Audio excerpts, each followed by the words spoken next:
All right, welcome to another deep dive with us. This time we are going to be looking at fantasy romance. Ooh, fun! Yeah, so we found this blog post called Top 10 Fantasy Romance Books, March 2025. We thought it'd be really cool to kind of go through it with you. Yeah, help you guys find your next favorite read. Yeah, exactly.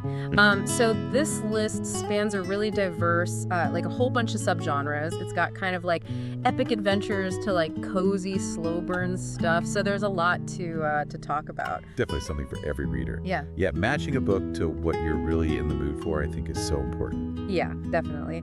Like right off the bat, The Serpent and the Wings of Night, number 10 on this list, kind of grabbed my attention. Okay, what is that one about? It's basically, it's about this human girl, and she's been raised by, get this, a vampire king. Oh, wow. And then she gets thrust into this deadly competition, and of course, there's a broody vampire ally, the classic. I love that. Yeah, it kind of gave me like Hunger Games meets vampires vibes, Yeah, totally. Sure. But like with the moral complexity of being raised by someone who's maybe not so good. Yeah, definitely. Like, where do her loyalties lie? It's a cool twist on that chosen one kind of trope. Totally. Now, A Deal with the Elf King. At number 9, this one seems like way more chill, like cozy vibes, Oh, I love a cozy fantasy romance. Yeah, so this one is about this human healer, and she has to marry an elf king to save her village. Oh, the classic forced proximity. Exactly. They start off hating each other, but then feelings develop. Yeah, I can see how that would appeal to people who love that like uprooted feel. Totally. Where it's all about that relationship development amidst a world of magic and mystery. It's like choosing a comforting rom-com versus like an action movie, Yeah. It depends what mood you're in. Totally. Okay, this next one really caught my eye. Divine Rivals, number 8. It's historical fantasy, but get this, the romance is all through letters. Oh, wow. Like an epistolary novel. Yeah, That's not something you see very often in fantasy. I know, right? So what's it about? So basically, it's these two rival journalists, and they're writing letters during this, like, war between gods. That's so cool. I bet it's so intimate reading their letters. Yeah, and I've heard the ending is just, like, devastating. Oh, no. Yeah, people are wrecked. All right, moving on to The Invisible Life of Addie LaRue at number 7. This one's a little different. Okay, how so? It's about this woman, Addie, and she makes a deal with the devil. Uh-oh. Yeah, so she gets to live forever, but no one can remember her. Oh, wow. That's harsh. Yeah, it's pretty bittersweet. And then, like, centuries later, she meets this guy, and he remembers her. And it's like their connection kind of challenges the whole curse, Yeah.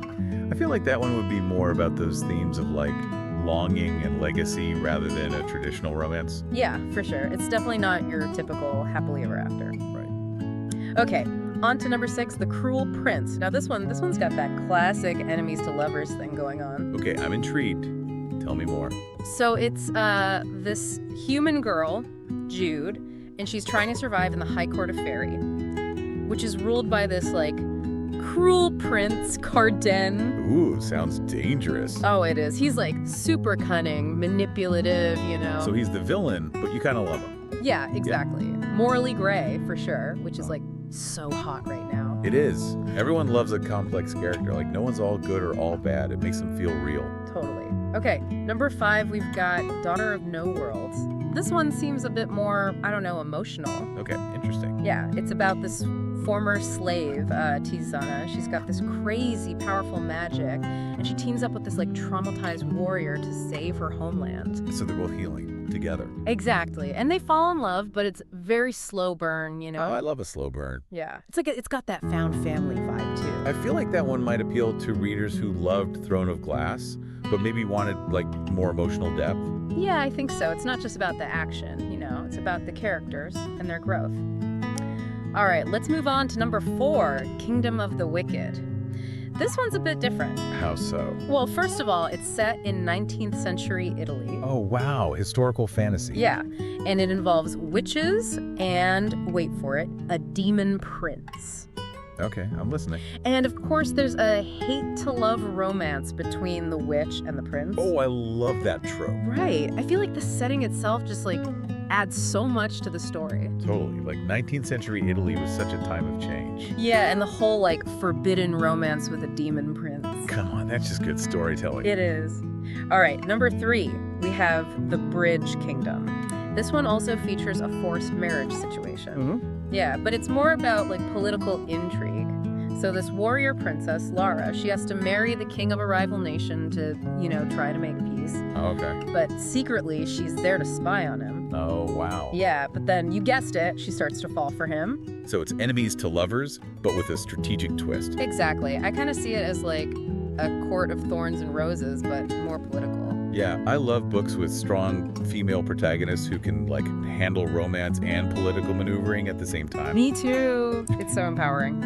Okay, moving on to the top 2. At number 2, we have From Blood and Ash.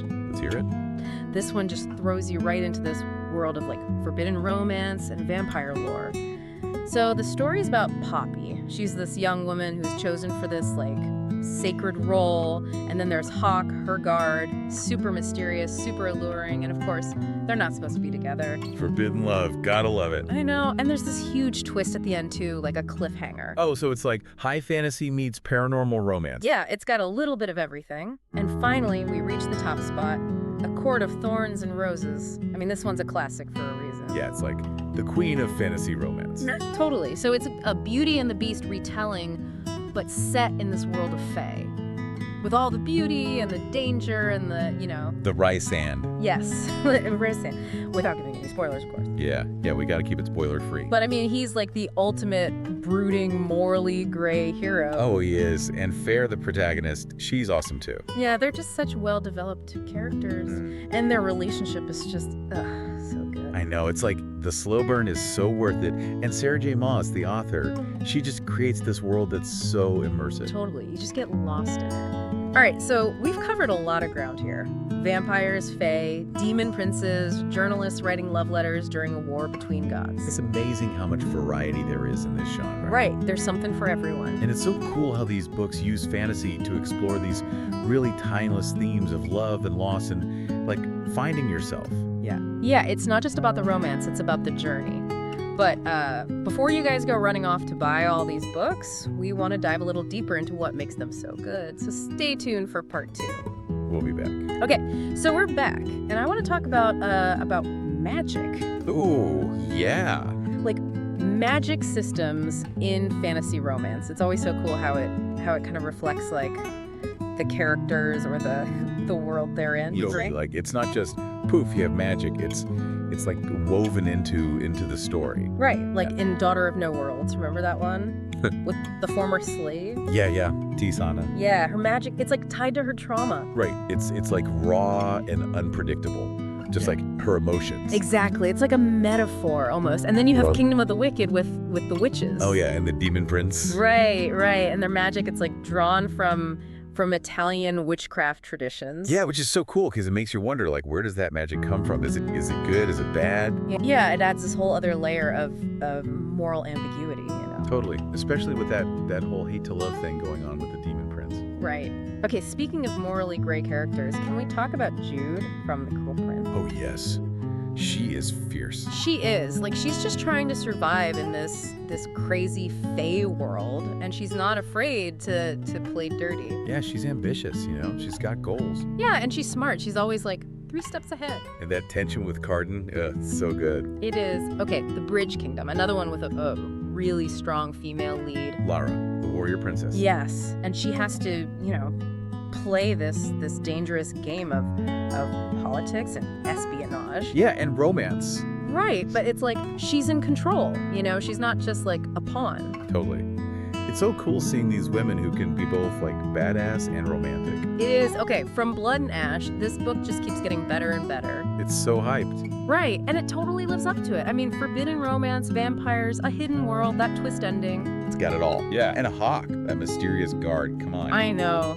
He's just like the perfect blend of dangerous and protective. Yeah, and I love how it's not just about their romance. There's this whole, like, epic battle going on, too. Right. It's like the romance is the heart of it, but the world building and the plot, it's all so huge. Yeah, it's like they're saving the world and falling in love at the same time. Exactly. Okay, we can't talk about fantasy romance without mentioning A Court of Thorns and Roses. EOG. Right, it's like the blueprint. And Raisan, oh my god, Raisan. He's like the king of morally gray heroes. He is, but he's also like so much more than that. He's got this depth to him. Yeah, and his relationship with Fair, it's just like chef's kiss. It is. It's like they challenge each other. They grow together. They become like this unstoppable force. Yeah, it's about more than just like being attracted to each other. It's about like finding someone who sees you, who gets you.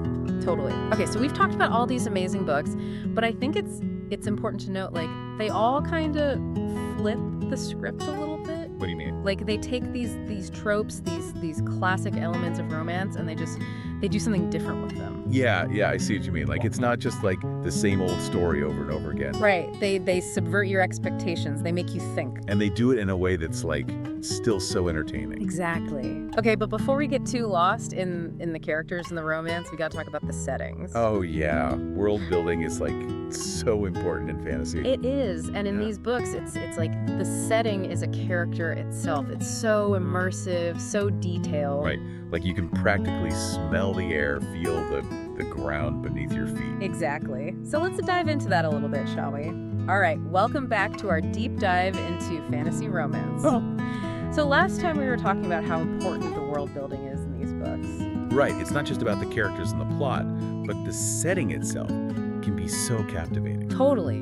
And one thing that really stood out to me was like how these authors use sensory details to bring those worlds to life. Oh yeah, totally. It's not just telling you, oh, this is a magical forest. It's like describing the scent of the pine needles, you know, the sound of the wind rustling through the leaves. Yeah, like you're really there, like in The Serpent and the Wings of Night, when they describe the vampire court. Oh yeah. It's all like cold stone and shadows. You can practically feel the chill. Right, and they don't just focus on sight either.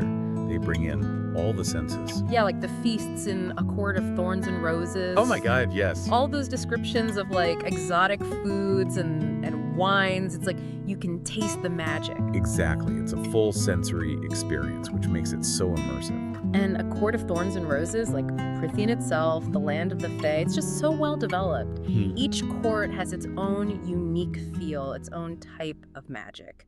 Yeah, it's like the world building is woven into the story. It's not just a backdrop. Yeah, it shapes the characters, the relationships, everything. Totally. Okay, so something we talked about a bit earlier was this theme of forbidden love. Like, it pops up in so many of these books. It does.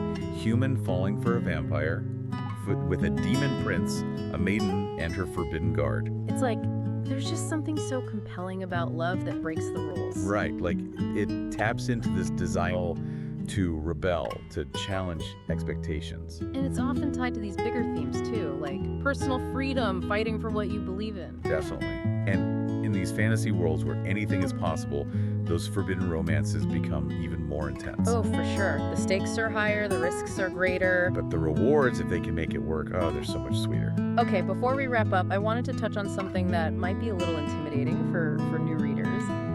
The series thing. Oh yeah, a lot of these books are part of bigger series. Which can be overwhelming, you know? Like, where do you even start? Yeah. Right, my advice would be just pick a book that sounds interesting and dive in, see how you like it. Yeah, if you love the first book, then you can, explore the rest of the series. Totally. And don't be afraid to branch out and try different authors and subgenres too. There's a whole world of fantasy romance out there. That's so true. So as we finish up this deep dive, I just want to say these 10 books, they're just the beginning. Yeah, just a taste of what's out there. Exactly. There's so much more to discover in the genre. So much magic, so much adventure, so much romance. So go forth and read. Find those books that will sweep you off your feet and transport you to another world. Couldn't have said it better myself. Thanks for joining us on this deep dive into fantasy romance. We'll see you next time.